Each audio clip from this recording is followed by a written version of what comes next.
Pro Group Management. Workers' comp that works for you. This is 7 at 7 from the Las Vegas Review-Journal. Good evening, I'm Jen Ah. Thanks for joining us on 7 at 7. Tonight, we're starting off with sports, sponsored by Station Casinos, STN Sports. Download the app and get a bonus of up to $100 when you sign up. For those of you looking forward to the Raiders game against the Browns this weekend, you'll have to wait a couple more days. The NFL plans to delay the game until Monday. Review-Journal's Leandre Fox has more on this developing story.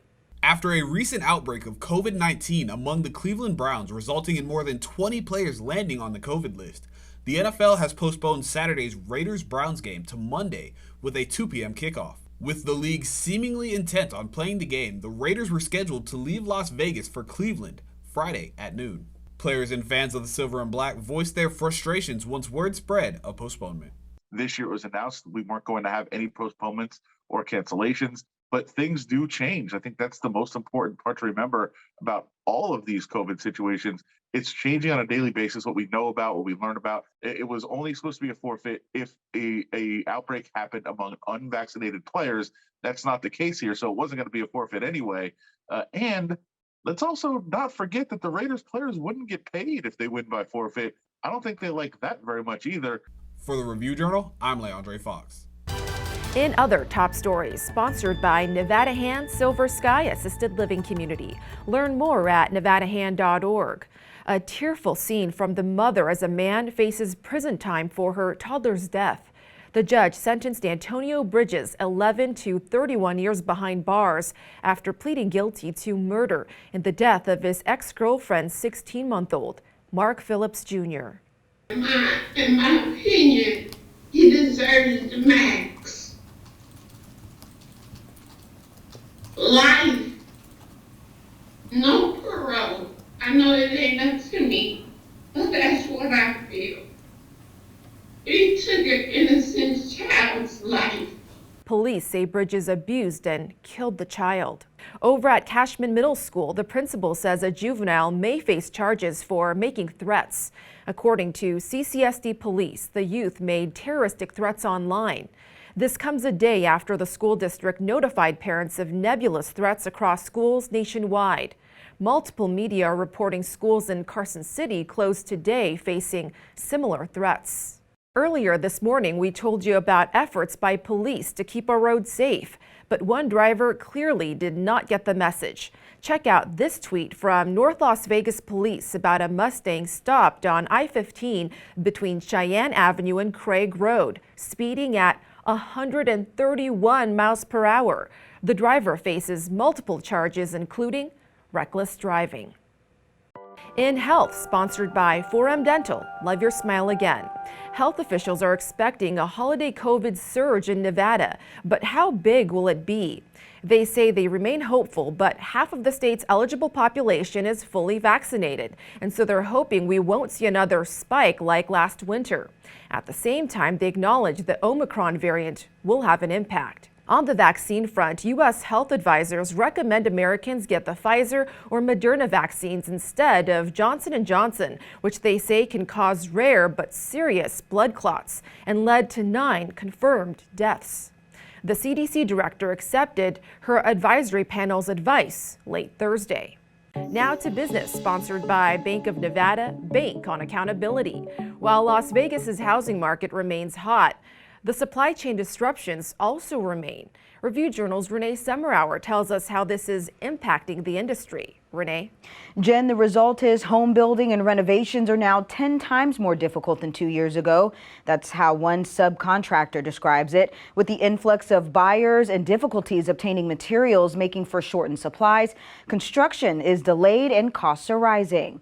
Costs for materials have gone up more than 14% from January, according to the data from the National Association of Home Builders. Materials are really hard to come by. It's kind of like the toilet paper shortage. If you can find the item that you're needing, the material that you need, it's either much more expensive than before, or the supplier has to limit the amount you can buy per customer. Despite all the hurdles, demand is still strong.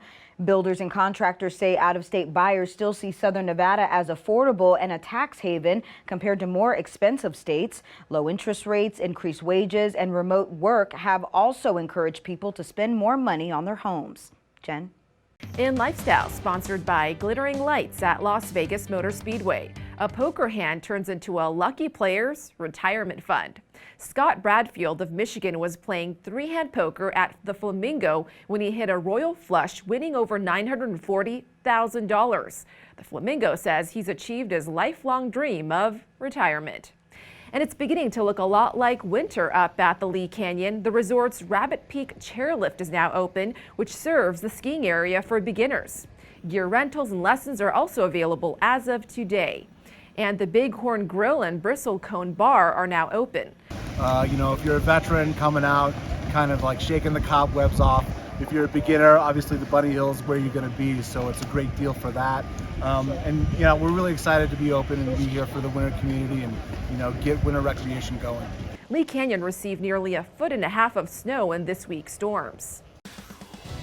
On to your weekend forecast, sponsored by 1 Hour Air. No matter the season, no matter the reason, 1 Hour is here for you.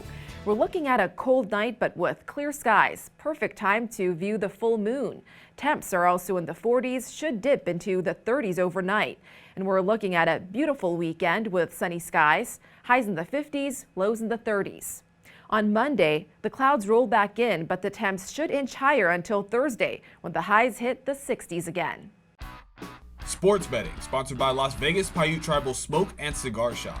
A surge of NFL players placed on the COVID-19 list has caused major line moves in several games this week. There was a 10-point swing in the Raiders-Browns matchup before it was moved from Saturday to Monday. The Raiders were 3.5-point favorites Friday morning after opening as 6.5-point underdogs against the Browns. The Westgate Superbook and Circa Sports quickly lowered the line to pick'em when the game was moved. The total had dropped from 44 to 38 and climbed back to 41. In entertainment, sponsored by DiscoverNevada.com, brought to you by Travel Nevada. Looking for things to do this weekend? Stand-up comedy lovers can head over to the Mirage to see Ray Romano and David Spade co-headline the hotel's Aces of Comedy series Friday and Saturday. Meanwhile, basketball fans can see two of the nation's top programs when Kentucky plays North Carolina at T-Mobile Arena on Saturday. For the full list, go to lvrj.com. And a new podcast promises to take us behind the scene at Siegfried and Roy. The new series, Wild Things Siegfried and Roy, debuts January 12th on Apple TV+. The podcast looks at their personal lives and careers, including the night Roy Horn was attacked by one of their tigers. Thank you for watching 7 at 7. If you have a Roku device, just search Review Journal to download our channel. Watch Las Vegas breaking news streaming live on your OTT device. We'll see you back here on Monday for more 7 at 7. Review Journal Studio, sponsored by Adam Kuttner. Get the maximum settlement as quickly as possible. This 7 at 7 update, sponsored by Pro Group Management. You're watching 7 at 7 from the Las Vegas Review Journal.